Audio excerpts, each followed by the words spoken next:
Hello, welcome to this episode of Move by Media. My name is Bardia. I'm a tautologist, which means I make points that have their conclusion within their premise. Therefore, you can prove or disprove them, and you're listening to a guy bullshitting you for quite some time. Welcome to this episode of Know Your Artist, and today we're going to talk about Bob Dylan.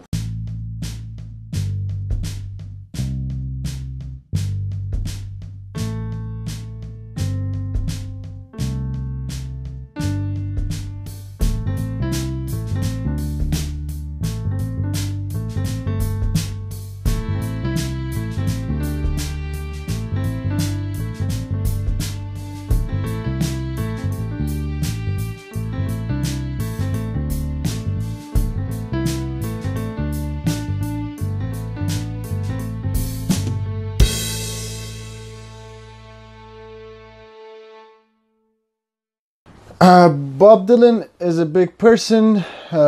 He's very famous if you don't know him. Anyways, he's a big person because a lot of music giants that we know have covered his stuff, among which we can think of Johnny Cash, Nina Simone, Elvis Presley, Jimi Hendrix. And instead of me going over this whole thing, there's a playlist in the Spotify that I found all these songs on. You can just go and listen to that instead. Let's go quickly over his life. He was born as Robert A. Zimmerman. He was a musician since he was in school in a young age. He was inspired by people like Hank Williams. And then later on he learns about Woody Guthrie, which is a rebel song artist. And that's why he has that rebel nature. He wants to sing about something that's important and matters to him. And then he makes his first albums in 1961, I believe, and then 1962 another one. Around those times, Paul, Mary and Jane cover his song Blowing in the Wind. He becomes kind of famous. He starts gathering a fan group. They are mostly folk artists and they like him because he's a rebel. And then he starts disappointing them by producing an album that is very personal, another side of Bob Dylan. And then after that, he disappoints them even more with another album which has electric guitar in it, but he gained some new fans. And then he releases Highway 61, which disappoints a bunch of people. He gets booed back and forth. Anyways, the thing is, he constantly changes his way of doing things because of his progressive nature, which we'll talk about in the future. There's a great article on his life if you want to read instead of me going over it. It's on Encyclopedia Britannica, written by one of his associates, or you can just read his autobiography, which is in a couple of volumes. So structurally, he's a big guy as well. He's not like just a person who started with folk songs that were simple with his harmonica on his mouth, but later on he realized that he wants to progress and make something that is also structurally valuable. And in his album Highway 61, when he makes Like a Rolling Stone, for the first time he goes to the studio and asks the musicians to make something that isn't. So they try to come up with something new, and it's not rock and roll and it's not folk, so it's kind of a soft rock thing, and it's pretty unique for its time with his perfect lyrics. Rolling Stone magazine calls it the greatest song of all times. However, Rolling Stone magazine could be calling it the greatest song of all times because it has like a 60% correlation with its name, and it's just good advertisement. That aside, he has this unique style of singing, which is quite obvious. You know, it's Bob Dylan's style. It's pretty unique and it's for him.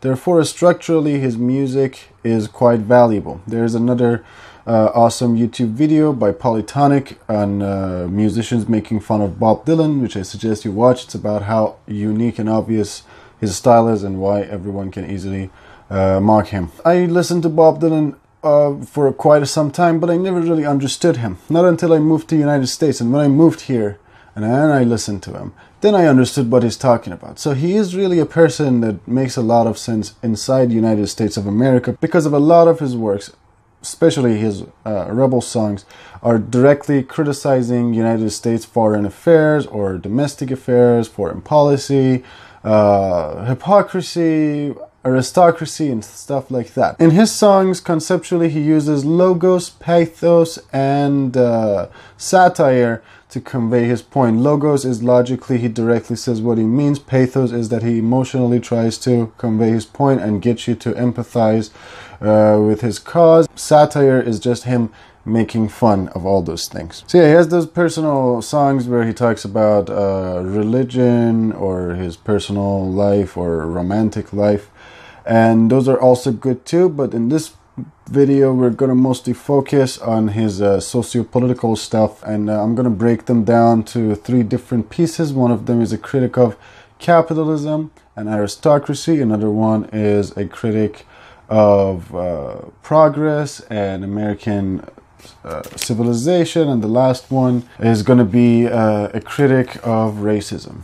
Now, since my last video, I've been told that my videos are a little boring when I do the monologues for the younger audience, especially because I don't have a very glamorous background music. It's not very you know, fun, and there are not so many graphics or whatever. So here's something to change the mood. To all the younger audience out there, if you are on this channel and you're listening or watching this because you want to be entertained, great possession, material obsession, you focus solitarily on the rich possession, you want it, you need it, you're never going to get it, because really what you're chasing is the lies to begin with.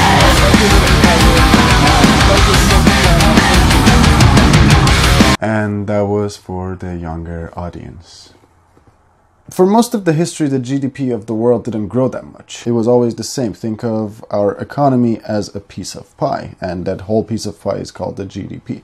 We just produced as much as we needed, and also we didn't have the means of producing a lot of stuff. Also, we had the no cash morality going in Europe and among most Christians, where they thought trading and dealing with money is a sinful activity. Therefore, they stayed away from it, and that's why Jewish people became mostly bankers, and hence the whole racism thing. Now, this changed around 1700s. Adam Smith comes around and says greed is good. The more you accumulate for yourself, you can distribute that more, and you can make more jobs, and landlords are bad. Everyone should be able to hold their own business, and everyone should be able to have personal property, and there should not be any regulations. In his book Invisible Hand, where he says we should have a free market because it automatically helps with a lot of things. If you have a free market, there are no taxes to be collected or anything. Those people who get richer because of greed can they can reinvest. That would help more businesses to grow. Again, if they are being cruel and not having good jobs, people are not going to work for that person, are going to go work for somebody else. Therefore, automatically, we're going to have jobs getting better every day, or being fair at least in terms of their pay rate or whatever. The production is also going to get better because different companies are competing, and they constantly want to make something better or cheaper or more useful than the other. Now, this system is what we call capitalism. It worked. GDP of all countries since 1800s has started growing rapidly and constantly and extensively. That piece of pie kept getting bigger and bigger and bigger. So yeah, economy grew, we advanced, everyone got richer, everything got better, capitalism worked, Germany sucks, and America is the best country in the world. Well, that's not true. It didn't work quite the way we want it to be. First, those people that were supposed to reinvest kept all the money to themselves, and that created also the class problem, because a tiny bit of people became super rich, the rest of people became very poor, and also the job protection went away because those very rich people made companies, they combined them and bought all of it, so there was no competition, what we call monopolies. Also, all that product we were making, we didn't have any use for it, and we wouldn't buy it. There was no demand for all of that product, so that created a whole other problem. Marx is one of the people that talks about this, and he, for the first time in the history, criticizes the problems of a capitalist system and says that it's bound to fail. On the side note, Marx also suggests a little system of his own called communism, but he's not an economist, so when it's implemented in Russia, it doesn't work. by any means. It's horrible. However, later on, during 1930s, when we have the Great Depression, someone like Maynard Keynes comes around, and he's an economist, and he looks at what Marx says, and then he tries to fix those problems. Therefore, he builds capitalist version 2.0, where you rich people that are super rich and distribute their money by creating welfare programs. Welfare. I've heard if you say welfare 3 times in a row and quickly, every time you do so, a conservative person in America dies from heart attack. So if you have nothing to do in the weekends with your family, here's a game suggestion for you. So Maynard Keynes during Great Depression combines capitalism with some economical solutions like government controlling of the capitalist society, which is the opposite of the free market model. And he also says we should create this thing called consumerism. Instead of waiting for people to demand something, we create demand by advertising and stuff like that. Now, a fun fact, the United States of America is a social democratic country. If it was capitalism, it would be already destroyed, because capitalism just simply doesn't work. Now, Bob Dylan is a middle-class person. He was born in Minnesota, and he sees people in the street, and he talks from their point of view, and he sees them suffer. And he looks at those rich people, which Karl Marx calls bourgeoisie, or we call them aristocrats from the Greek society. He addresses them from the viewpoint and tries to share these concerns. Where is my tablet? It's too far. Guys, I fucked up my lighting system because I wanted to get my tablet, and then I realized it's probably not gonna work. Alright. Changed my mind. Going back to it, not doing that. For his critic of capitalism, you can look at his song Hard Times in New York City. You can listen to Long Ago Far Away. And most importantly, his song Like a Rolling Stone. He's addressing these bourgeoisie people, and he takes one of them and brings them down to the street level and have them suffer the way working class suffers. Once upon a time you dressed so fine, through the bumps of time in your prime. He's opposed to all the nobility stuff. He believes that in a fair society we do not need all of that. We can instead share all the money and all have normal things instead of some of us having this elite status, luxury stuff. And he makes fun of all of those things in his song Like a Rolling Stone, which is really satisfying just to listen to. You feel like, oh, yes. Now you don't talk so loud.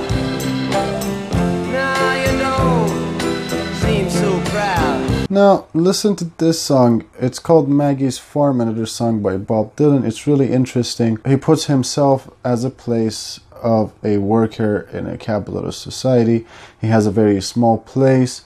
He feels alienated. He has a lot of potentials, but he can't do a lot, and he's not rewarded but constantly told that he is, and he should be grateful for what he has, and he feels like he's turning into a 0 and 1 and becoming the same as everybody else because they're all just tiny little screws in a big machine, and they don't have any human value. I got a head full of ideas.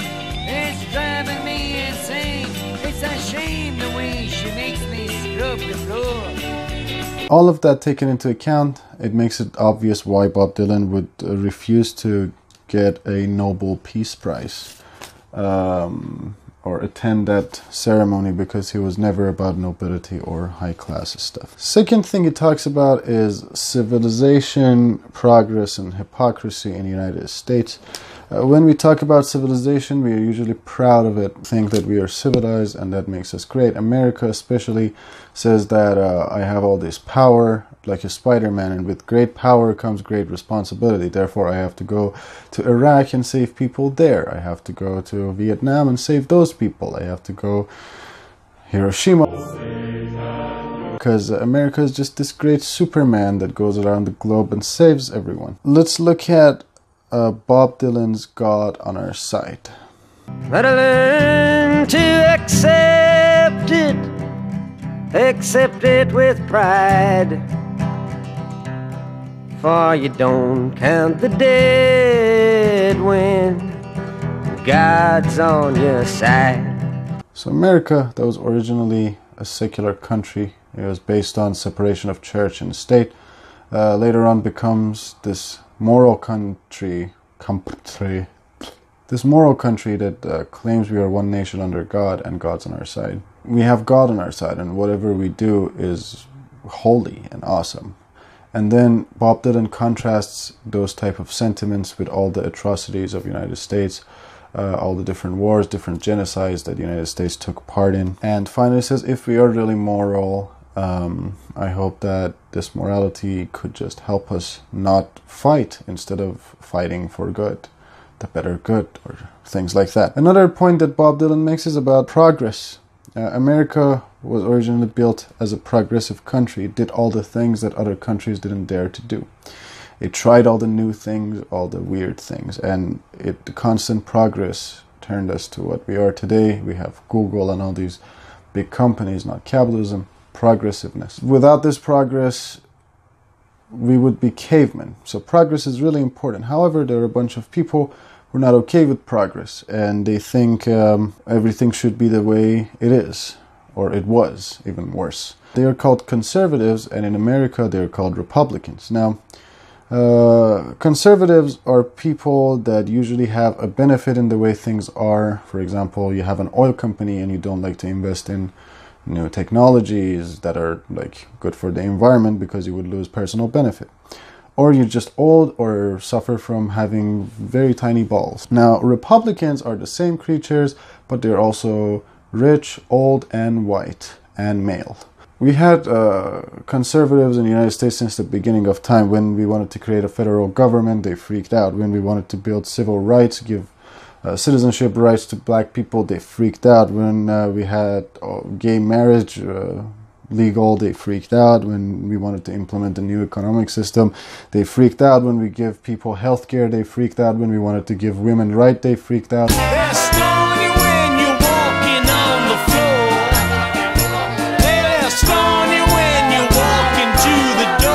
But conservatism in America got really popular during Ronald Reagan's time. Now, Bob Dylan, as a progressive, doesn't like this thing, and he tries to criticize it.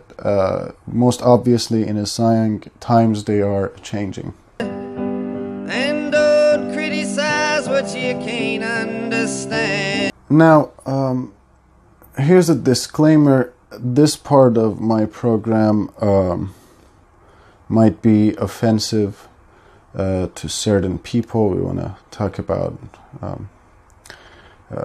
issues of race. So if you are a member of Ku Klux Klan, Blue Lives Matter, National Association for Betterment of White People, or a white nationalist, you might find it deeply offensive that we talk about civil rights. So what I suggest is that you cover your eyes, put 2 torches in your ears, and choke on a banana. Racism really became a problem with British hegemon and British imperialism when they suddenly acquired industrial power, and when they went to other places who were not there, they said, oh, these people are not as civilized as us. They formed the Atlantic slave trade, and they called German savages, African American savages, Native American savages. Now, America wasn't off to a good start, of course, because of the Atlantic slave trade, and it was just a big, like, plantations and the servitude. You know about those stuff. It got even worse during 1800s, which is the Reconstruction era of America, when social Darwinism entered the United States from Europe. Since Darwin discovered that differences in a species can stem from genetic differences over time, and it's a natural progress, they kind of, some people took that and extended it to social and behavioral stuff, and they said, oh, if I'm civilized and if I have like a steam engine and that person doesn't, it's because naturally I'm better than that person. It's called social Darwinism, and it's just God made me better. We know that they're not true because we are not different species. Human beings had different branches. We had Homo erectus, Homo sapiens, Neanderthals.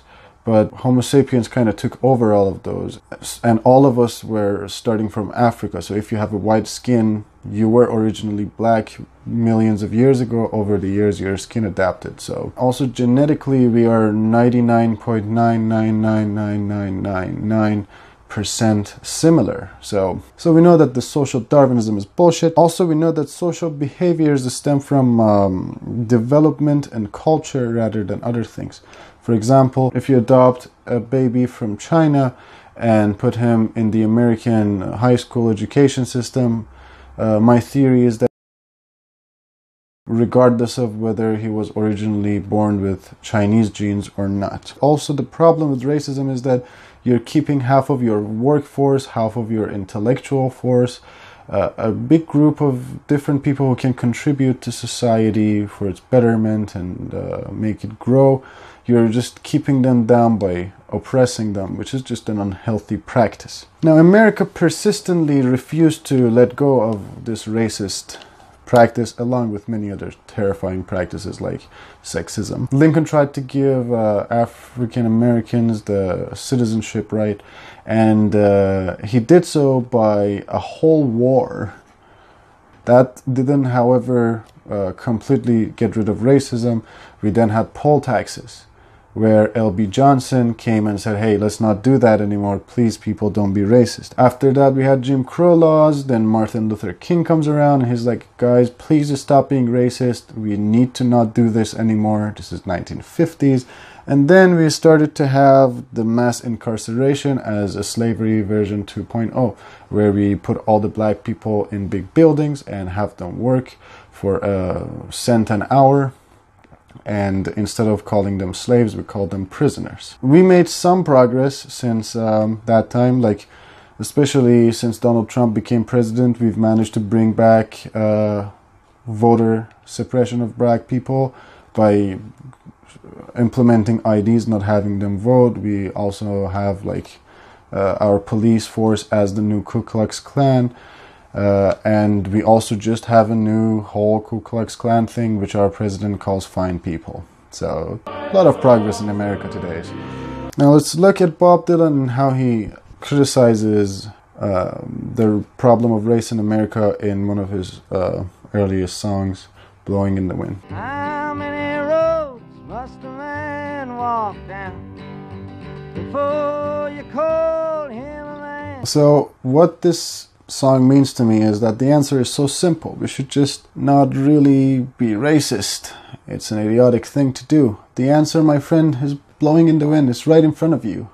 But the problem is that we just can't catch it on time. It's like the wind. Right in front of you, but it passes by. Another example is Hurricane. In Hurricane, he uses logos, where he directly says what the problem is. He actually writes a whole essay type thing that still rhymes, and it has metaphors and beautiful things in it, but it's very direct. And it's the story of two people who go on a robbery and murder. They're white, and they get away with it while police mistakenly, or not mistakenly actually, just finds a black person on the street and incarcerates them, takes him in a white jury and sentence him to prison. And Bob Dylan criticizes this. Let's listen to some of the highlights of this song. If you're black, you might as well not show up on the street unless you want to drive a hate. Alright, so that would be all the things we want to talk about. However, Bob Dylan's personal poetry is also really beautiful, and you should not underestimate him because of his great political songs. Some of the songs like Spanish Boots of a Spanish Leather, Lay Lady Lay, Don't Think Twice, Mama You've Been on My Mind. They are great songs, and he also proved himself to be an amazing romantic writer. Perhaps it is the color of the sun caught flat and covering the crossroads I'm standing at. Or maybe it's the weather or something like that. But mama, you've been on my mind. The difference between him and someone like T.S. Eliot is that T.S. Eliot is writing with that very strong language, very sophisticated, that's hard to read. It's for people who are highly educated, know a lot of references. But Bob Dylan instead uses the language of the street. And he uses that language so well that he still manages to keep all the great metaphors, satire, logos, pathos, and all of that happens in a different framework that is much more simple and easier to understand and effective. Therefore, he does a great job, whether they are personal or political. He deserves our attention for the type of thing he did. If you want to analyze his poetry more deeply, there's a video on YouTube by Nerd Writer 1 as an analysis of his All Along the Watchtower. You can take a look at that. It's not too bad. If you enjoy Bob Dylan, other people you can look into are Leonard Cohen, Johnny Cash, Karen Dalton, Woody Guthrie, and Andrew Bird are a couple of suggestions that I have. Today we talked about American capitalism, racism, and progress. As Bob Dylan says, it's not dark yet, but it's getting there. It's too hot to sleep, and time is running away. Feel like my soul has turned